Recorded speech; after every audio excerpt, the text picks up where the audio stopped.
میرے بچوں باپ کی خدمات کا اعتراف کیا کرو. یہ اللہ والے ہیں, اللہ والے. پوری زندگی انہوں نے حلال کے لقمے کھائے, کسی کا حق نہیں کھایا. وہ کسی نے پوچھا نا ایک جوتی گانٹنے والے سے, سنا ہے یار تو اللہ کا ولی ہے؟ کہا ہاں. کہا بتا تجھے یہ ولایت کیسے مل گئی؟ اس نے کہا میں نے جوتے صاف کرتے کرتے ولایت پا لی ہے. جوتوں میں ولایت؟ ہم تو یہ سوچتے تھے آدھی رات تک مصلے پہ کھڑے رہو, 365 دن میں کم سے کم 250 روزے رکھو تب ولایت ملے گی. ہم تو یہ سوچا کرتے تھے, تجھے کیسے مل گئی؟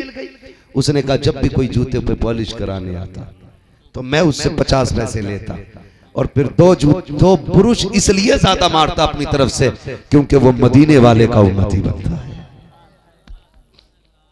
حضور کی نسبت سے مارے ہوئے 2 برش, کہتے آج مجھے ولی بنا گئے. یار اگر حضور کی نسبت سے مارے ہوئے 2 برش جوتوں پہ بندے کو ولی بنا سکتے ہیں تو حضور کا امتی سمجھ کے کسی کو عزتیں دے گو تو اللہ تمہیں کیوں نہیں ولی بنائے گا. بھلا سوچے کرو دوسرے کا, تمہارے ساتھ بھلا ہوگا. برا سوچو گے تو پھر تمہارے ساتھ بھلا. میری ماں بہنیں بیٹھی ہیں, ان سے میں ہاتھ جوڑ کے گزارش کروں گا, تمہارا شوہر اگر خلاف اصول پیسہ گھر میں لے کے آئے تو ہاتھ روک کے پہلے پوچھا کر یہ پیسہ بعد میں خرچ ہوگا, بتا لایا کہاں سے؟ حرام کہو تو منہ پہ مار دے, کہتے حساب مجھے دینا ہے, میری قبر میں تو نہیں آئے گا. اس گھر میں روٹی تبھی بنے گی جب حرام کے نہیں حلال کے لقمے لے کے آئے گا. میری ماں بہنوں تم مضبوط ہو جاؤ تو خالد بن ولید تمہاری گود میں آیا ہے, محمد بن قاسم تمہاری گود سے آیا ہے, طارق بن زیاد تمہاری گود سے آیا ہے, فاروق اعظم تمہاری گود کا ہے, عثمان غنی تمہاری گود کا ہے, حیدر کرار تمہاری گود کا ہے, شہید کربلا تمہاری گود کا ہے. اور آگے بڑھو, غوث الورا تمہاری گود سے ملا ہے, شابر پاک تمہاری گود سے ملا ہے, خواجہ معین الدین تمہاری گود سے ملا ہے, اعلیٰ حضرت تمہاری گود سے آئے ہیں, مفتی اعظم تمہاری گود سے آئے ہیں, تاج الشریعہ تمہاری گود سے آئے ہیں. اگر تم پارسا بن جاؤ گی آج بھی ولی تمہاری گود سے پیدا ہونا شروع ہو جائے. اس لیے میری بہنوں کوشش کریں, آپ کوشش کریں کہ اپنے گھر کے اندر حلال لقموں کا اہتمام کریں. ہم کیا, تمہارے شوہر کیا, خدا کی قسم, اور تم کیا, کائنات میں کوئی بیٹی فاطمہ زہرا جیسی نظر نہیں آتی ہے. ہاں وہ بندہ شیر خدا جیسا آپ دیکھو, خدا کی قسم خاتون جنت نے دیا نا چادر بیچنے کے لیے, جاؤ لے جاؤ, وہ چادر بیچ کے کچھ لے آؤ. گئے, میں تفصیل سے نہیں بس مختصر انداز میں سمجھانا چاہتا ہوں. گئے چادر بیچی, ضرورت سے زیادہ, پھر آپ نے نہ تجارت کر لی, وہ جو کوئی اونٹ لینے بیچنے کا مسئلہ پورا واقعہ آ گیا ہوگا ذہن میں. واپس آئے, جب ہاتھ میں گود میں لا کے پیسے ڈالے نا, خاتون جنت جانتی ہیں علی چور نہیں ہو سکتے کیونکہ علی ولیوں کے امام ہیں. علی, زور سے بولو, علی ولیوں کے امام. یہ تو چوری نہیں کریں گے لیکن پھر بھی تقویٰ دیکھیے. خاتون جنت نے کہا تھا علی میری چادر تو اتنے کی نہیں تھی جتنے تم لے کے آئے ہو پیسے, یہ کہاں سے لائے ہو؟ حضرت علی مسکرائے, فرمانے لگے چادر تو تمہاری 4 روپے کی تھی, 4 درہم کی تھی, لیکن میں نے اللہ سے تجارت کر لی. یہ جو پیسہ ہے نا یہ تجارت کے نفع میں ملا ہے. تو یہ ذمہ داری بنتی ہے ہر بہن کی, ضرورت سے حساب سے زیادہ پیسہ ہے تو پوچھے ضرور کہاں سے لایا, کسی کا دل دکھا کے تو نہیں لایا, کسی یتیم کی زمین پہ غلط سائن کر کے تو نہیں آیا, کسی غریب کا حق کھا کے تو نہیں آیا گئے. اگر ایسا ہے تو پھینک دے, ورنہ یہ پیسہ پوری زندگی رلائے گا.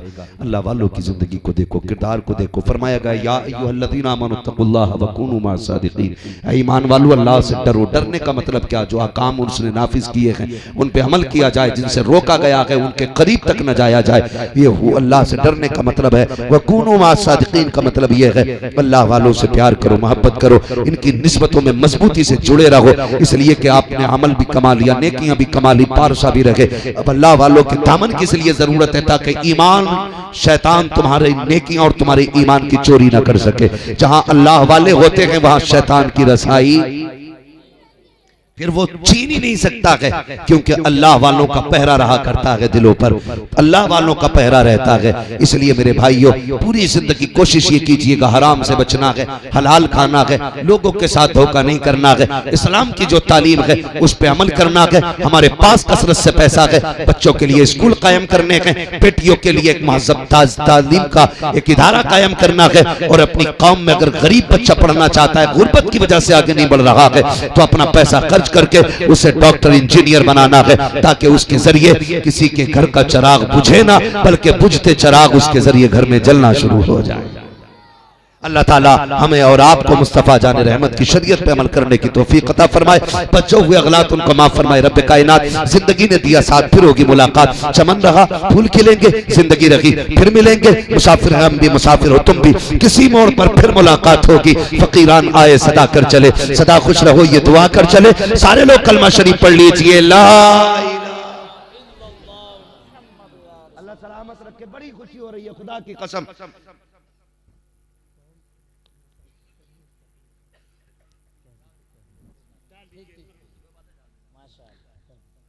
نہیں تو وہ تو بہت لمبا موضوع ہو جائے گا، بس مجھے جو ممبر سے حکم دیا گیا تھا اللہ آپ کو سلامت اللہ سلامت رکھے، ذرا کہہ دے یا رسول اللہ۔ ہمیں فخر ہے کہ ہم مسلمان ہیں، ہمیں فخر ہے کہ ہم سارے بولیں، ہمیں فخر ہے کہ ہمیں فخر ہے کہ ہم مسلمان ہیں۔ اور مسلمان ہونے کا سب سے بڑا فائدہ یہ ہے کہ محبوب علیہ السلام نے ہمیں گندی چیزوں سے بچا دیا۔ ہماری قوم کا 5 سال کا بھی بچہ ہے نا، تو اسے بھی پتا ہے پاک کیا ہوتا ہے ناپاک کیا ہوتا ہے۔ ہماری قوم کے 5 سال کے بچے کو بھی پتا ہے۔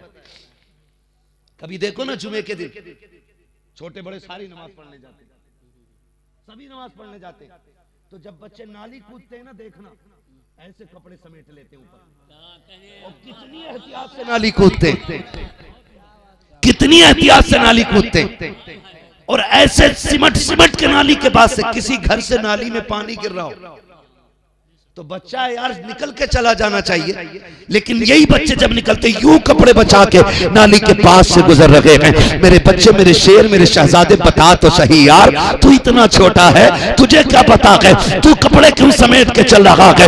کہے گا مولانا نہیں جانتا یہ نالی کا پانی ناپاک ہے، یہ جو پانی گر رہا ہے اس کی چیٹیں ناپاک ہیں، اگر میرے کپڑوں پہ لگ گئی تو میرے کپڑے نماز کے نہیں رکھیں گے، اور میں اللہ کے گھر میں جا رہا ہوں، وہاں ناپاک نہیں جایا کر وہاں پاک جایا کرتے ہیں۔ اب مجھے بتا تو صحیح، اگر اس چھوٹے بچے کو پتا ہے کہ پیشاب ناپاک ہے، نالی ناپاک ہے، گوبر ناپاک ہے، تو جوان تجھے کیوں نہیں پتا ہے کہ شراب ناپاک ہے، نشہ حرام ہے؟ تم شادیوں کے نام پہ نشے کرتے ہو، شادیوں کے نام پہ شرابیں پیتے ہو۔ یاد رکھنا، اگر جنت مسجد میں جانے کے لیے پاک ہونا ضروری ہے تو جنت میں جانے کے لیے بھی پاک ہونا ضروری ہے۔ کیا کرے کیا خوبصورت پیغام دیا۔ نعرہ تکبیر، نعرہ رسالت، عرس مقدس، فیضان اولیاء اکرام، شہید اعظم کانفرنس، مفتی حماد رضا صاحب قبلہ، نعرہ تکبیر، نعرہ رسالت۔ نہیں میری قوم کے نوجوانوں، یہ جو نشہ ہے نا یہ تمہاری نسلیں تباہ کرے گا، تمہاری زندگی تباہ کر دے گا۔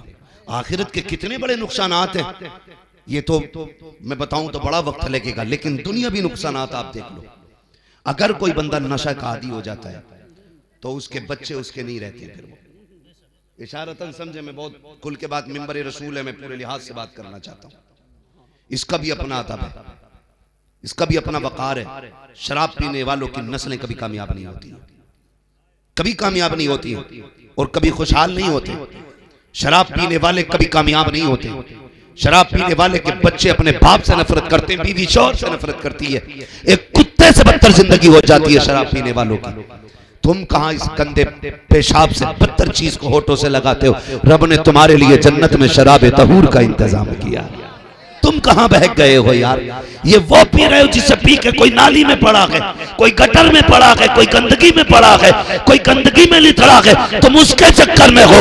رب نے تمہارے لیے شراب طہور کی نہر جاری کی ہے۔ اس نے کہا تھا پیارے وعدہ لے، یہ دنیا کی گندی چیز چھوڑ دے، دل اور بدن کو پاک لے کے آ، قبر میں آنے کے بعد جب جنت میں آئے گا میں تجھے شراب طہور کے جام بھر بھر کے پلاؤں۔ اس کے چکر میں پڑے ہو، اس کے چکر میں پڑے ہو، یہ وہ نشہ نہیں جسے ترشی اتار دے۔ تم کہاں بہک گئے یار؟ کدھر چلے گئے؟ یہ کڈنی اور گردے اور پھیپڑے ختم کرنے کے چکر میں ہو، ختم کرنے کے چکر میں ہو انہیں۔ اگر پی لیے تو آج توبہ کر لو، وہ بڑا کریم ہے، وہ تو کہتا ہم تو مائل بکرم ہیں کوئی سائل ہی نہیں، راہ دکھلائیں کسے رہرو منزل ہی نہیں، وہ تو کہتا مانگ تو صحیح، تیرے ہاتھ اٹھنے میں دیر ہے میرے دینے میں دیر نہیں ہے، مانگ تو صحیح یار۔ اور تم نے کتنی پی لی ہوگی یار؟ گلاس دو گلاس، بوتل دو بوتل، لیٹر دو لیٹر، 10-5 لیٹر۔ بشر حافی کا تو پورا کارخانہ شراب کا تھا، لیکن جب تائب ہوئے پھر اللہ نے سب سے پہلے مسجد میں ان کو کھڑا کیا۔ وہ راضی ہوتا ہے تو دل پھیر دیتا ہے یار، دل پھیر دیتا ہے۔ تم توبہ کرو، اس کے قریب نہ جانا۔ محبوب نے حرام کہہ دی تو صحابہ نے مٹکے پھوڑ دیے تھے روڈ پہ لا کے، مٹکے پھوڑے تھے، بڑے بڑے مٹکے۔ جب محبوب نے فرمایا حرام ہے یہ، جب شراب حرام کر دی گئی نا، اس وقت کا عالم یہ تھا جن کے ہونٹوں پہ لگے تھے جام چھٹا دیا، جن کے منہوں میں بھری تھی حلق کے نیچے نہیں گئی کلیاں کر دی، جن کے گھروں کے اندر رکھی تھی بھری ہوئی مٹکوں میں، اور لوکل شراب نہیں تھی وہ، ایسی ہمارے انڈیا میں تو شاید بنتی بھی نہ ہو، ملے گی بھی نہیں، جتنی برانڈیڈ شراب وہ لوگ پیتے تھے۔ مگر محبوب نے کہا حرام ہے تو پانی سے زیادہ گلیوں میں شراب بہ رہی تھی۔ کسی عقل مند نے آ کے کہا تھا او یار تم یہ کیوں پھینک رہے ہو؟ تو صحابہ نے کہا تھا ہمارے محبوب نے کہہ دیا ہے حرام ہو گئی ہے، اب اسے گھر میں نہیں رکھا جائے گا۔ عقل مند نے آ کے کہا تھا اتنی قیمتی شراب اور اس کو بہا رہے ہو، بیچ تو کچھ پیسے ہاتھ لگ جائیں گے۔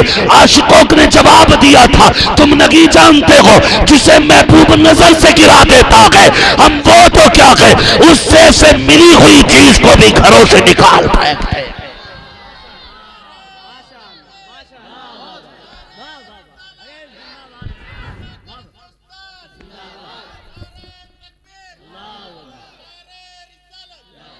میری قوم کے نوجوانوں نشہ کرتے ہو تو بند کر دو، عذاب بڑا سخت ہے، قبر میں پہنچے گا نا شراب اتنی تیز پیاس ہوگی نا کہ اللہ تش کہتے کہتے زبان لٹک جائے گی۔ پانی مانگے گا، پانی جانتے ہو پانی کے بدلے میں اسے جہنمی بچھوؤں کا زہر کا ڈنک کا زہر دیا جائے گا، اور اتنا زہریلا زہر ہوگا وہ اگر زمین پہ ڈال دیا جائے تو جل کے راکھ ہو جائے، ایک بوند سے اس کے پیالہ بھر کے دیا جائے گا، اور اتنا خطرناک ہوگا کھولتا ہوا پیالہ، وہ پیاس لگی ہوگی پانی اللہ تش پیاس پیاس کہے گا، وہی پیالہ دیا جائے گا، تو جب وہ آئے گا نا اتنا کھولتا ہوا ہوگا کہ اس کی گرمی سے نا یہ ہونٹ سکڑ کے ماتھے تک چلا جائے گا، نیچے والا لٹک کے ناف تک آ جائے گا، لیکن پیاس اتنی ہوگی کہ وہ اس کو بھی پیے گا، مگر خدا کی قسم جب پیے گا تو اندر کا بدن کٹے گا اور ایسا تڑپے گا کہ وہ درد کا نہ کوئی بتا سکتا ہے نہ کوئی حساب لگا سکتا ہے۔ اگر چاہتے ہو اس عذاب سے بچو تو کبھی شراب کو منہ مت لگانا، نشے کے قریب مت جانا، اگر خدا توفیق دے تو وضو کر کے وضو کے بعد کا بچا ہوا پانی پیا کرو۔ خدا کی قسم اللہ نے وضو کے بچے پانی میں لذتیں بھی رکھی ہیں، برکتیں بھی رکھی ہیں، بیمار پی لیتا ہے شفا پا جاتا ہے، گناہگار پی لیتا ہے نیکی پا جاتا ہے۔ اس لیے میری قوم کے نوجوانوں وضو کا پانی پیو، شراب کو پھینکو، نشہ نہ کرو۔ اللہ تعالی ہم سب کو محبوب کے بتائے ہوئے طریقے پہ عمل کی توفیق عطا فرمائے۔ سارے لوگ پھر سے کلمہ پڑھ لیجئے گا، لا الہ الا اللہ محمد رسول اللہ وما علینا الا البلاغ۔ السلام علیکم ورحمۃ اللہ وبرکاتہ۔ یہ عرس پاک زندہ باد پائندہ باد، وما علینا الا البلاغ۔